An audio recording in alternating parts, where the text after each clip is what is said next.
Hello and welcome to today's Flourishing Business Bite-Sized video.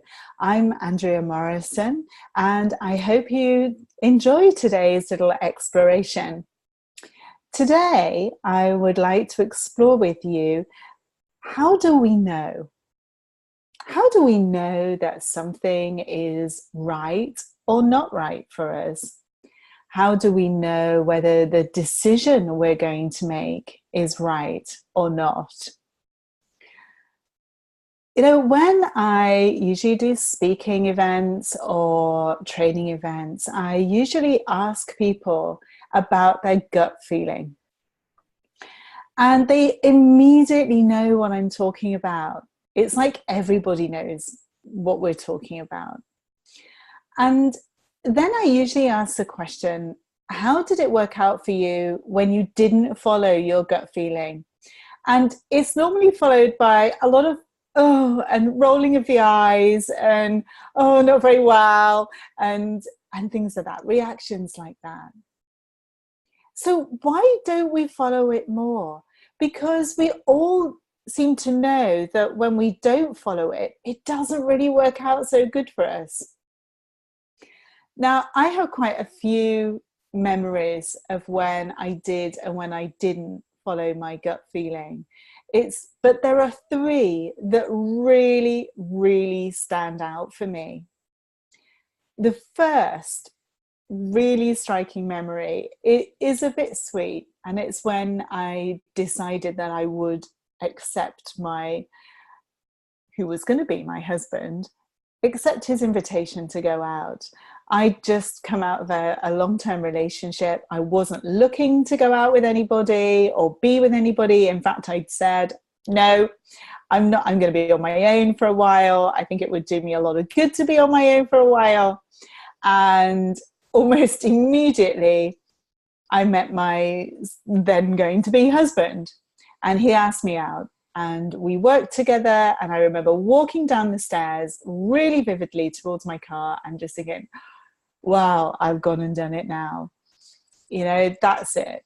He's definitely going to be the one. Now, I don't know how I knew that, but I just knew. I just knew.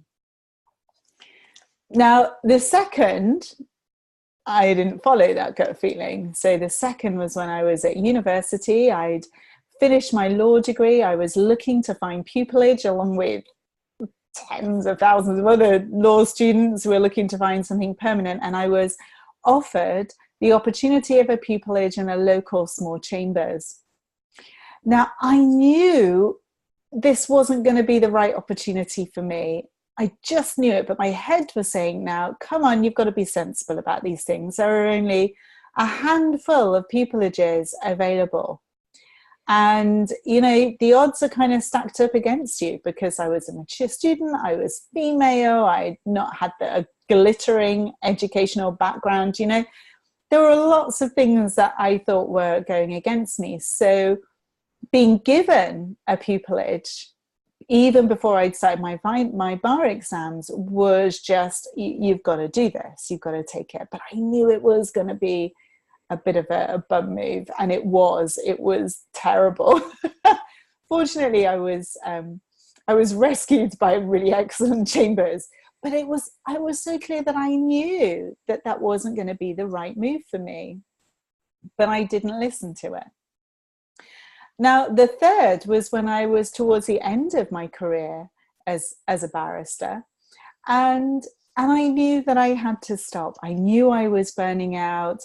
I knew I couldn't sustain the level of work that I was doing and balancing that with a small family. I knew I was making myself ill. But my head was telling me I couldn't do that.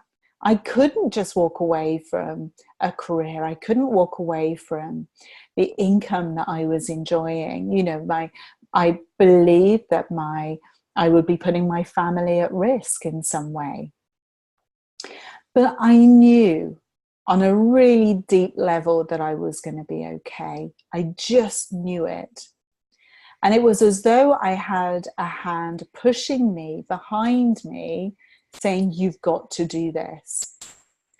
And as soon as I made that decision and I'd gone in and I told my clerk I was taking some time off, a very strange thing happened. And I remember sitting in my car talking to my husband and saying, I've done it. I'm, yeah, that's it. And he said, well, do you know what? He said, I've just seen there's an opportunity at our local university. They've got a new law degree and they're looking for tutors. It's only a couple of days a week. How about you look at that? And it was bizarre how those two things just happened one after the other. So it's interesting, isn't it? You know, what is this gut feeling that we have? You know, what is this kind of inner knowing that we have? Well, as far as I'm concerned, you can call it whatever you want to call it, you know, and I know that some people call it the voice of God. They feel very strongly, and that's absolutely fine. You know, you may think it's the voice of a past one or an angel or whoever. You know, I don't really know. And that's the bottom line. I don't know what this inner knowing is. So as far as I'm concerned, you can just call it your friend Bob, you know, but I don't know what it is. But what I do know is that what we call it doesn't really matter. We don't have to agree on that. We can agree to disagree. But what I do know is that it is probably the most accurate navigational tool that we have available for us in terms of moving forward in our lives and making those decisions that we need to make in our lives. And I know that since I have trusted it more, and trusted it more, not only in my life, in my private life, but in my business life, because of course we tend to rely on it more in our personal lives, wouldn't dream of relying on it in our business lives. But the more that I do rely on it in my business life, the easier my business is, the more it has grown, the more exciting it is, the more opportunities I have. It blossoms in areas that I wouldn't have thought possible or would have expected. And I am more authentic. It's more congruent with who I am. It makes more sense. There just doesn't seem to be a downside to it. You know, the list is completely endless. And it's not just me.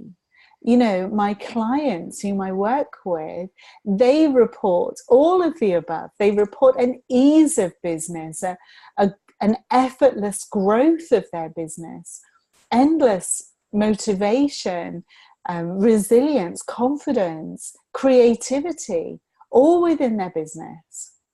So the question has to be, why don't we use this more?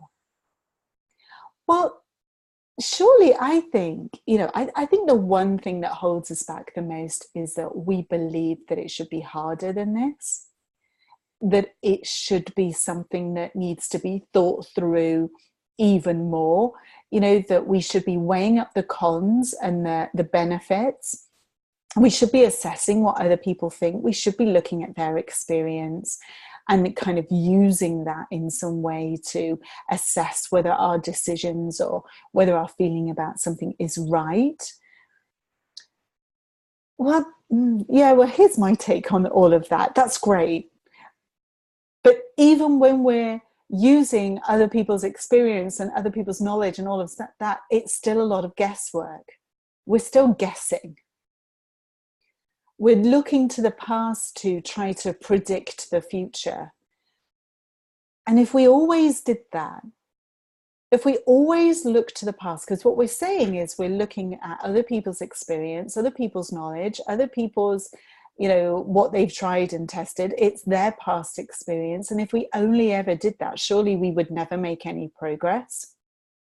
We would continually either just keep repeating that same stuff over and over again, or we'd still be repeating the same mistakes. or we just wouldn't move. We'd never have any creative ideas. We'd never develop. We'd never move forward. We'd never expand. You know, I always think of Edison and think, oh my goodness, well, if he looked at his past experience completely, he would have just given up.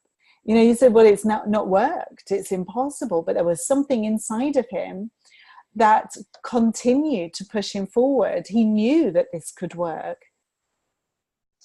And the only explanation is that that was his innate intelligence, that wisdom, that creativity that was driving him forward to seek solutions and different ways in which it could work. And thank goodness he did, otherwise we'd all be sat in darkness. The option is that we could follow tried and tested methods, but how reliable would they be?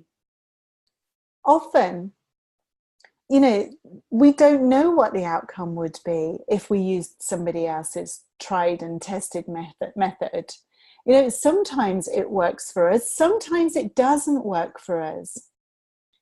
And so often we know this. How many times have you followed somebody's, you know, 10-step plan or their tried and tested morning routine for motivation or whatever, and it kind of worked a bit, but you kind of know that it isn't working and you haven't really bought into it either. We have to remember that everybody's tried and tested method started within an original thought. It started with their own innate intelligence saying to them, why don't you do this? Let's try this today. Let's try that today. It was their own creativity that came up with it, which was fresh and new, their own innate wisdom. And so all we're doing is following their innate wisdom when we could just follow our own. I find that more and more, whatever it is that I'm doing, when I point my wisdom towards whatever it is, it provides me with fresh new thought, with creativity, with insight, with an answer I wasn't expecting. You know, for me, it's like this real-time navigational tool. You know, or if you watch The Good Place, it's like having your own personal Janet on board. You know, it's like we have this wealth of knowledge combined with creativity and fresh new ideas and thinking. It's where that thought comes from when you're in the shower or you're jet hosing the patio and you've been trying to mull over, you know, an idea or a problem for a while and you just can't work it out with your thinking. And when you take your mind off it, when you're in the shower or doing something completely different, that thought pops into your mind. That solution pops into your mind. You have no idea where it comes from. That's your innate intelligence at play. And when we tune into this, when we're, you know, running our businesses, or when we rely on it more when we're just in our own personal lives, it all becomes so much easier to navigate. We see opportunities more. We take more opportunities because they feel right. We feel confident in taking them. We seek more solutions. We become more creative. Quite simply, everything we crave is already within us. It really is that simple. I hope you've enjoyed today's video. I'd love to know your comments, so please put your comments in the box below. Give it a like if you've liked it. And of course, subscribe to my channel if this has resonated with you. And do remember that I have a free Facebook group called the Flourishing Business Community, and you're more than welcome to pop over there and join in the conversation, and we can carry on our conversation there. Okay, thank you very much. Bye-bye.